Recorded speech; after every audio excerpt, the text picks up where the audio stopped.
Hi friends, నేను మీ ప్రసాద్. ఎలా ఉన్నారు? బాగున్నారా? కర్ణాటక రాష్ట్రం యాదగిరి జిల్లా ప్రజలకు వచ్చిన కష్టాలు చూసారా ఫ్రెండ్స్?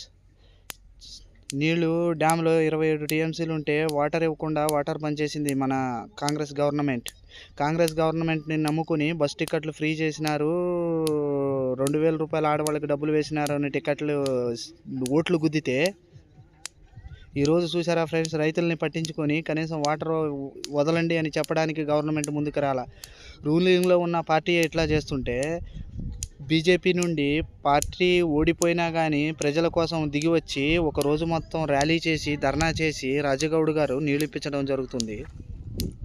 ఈరోజు ఇంత చేసిన రాజగౌడ్కి ఆ రోజు ఓట్లు వేయమంటే 2000 రూపాయల కోసం కక్కుర్తిపడి ఆ ఓట్లు అడుగుద్దడం జరిగింది.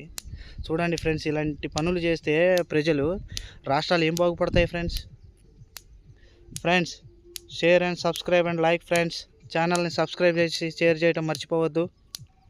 చూద్దాం ఫ్రెండ్స్ ఏం జరుగుతుందో. నాకైతే బీజేపీ పార్టీ మీద చాలా కోపంగా ఉంది.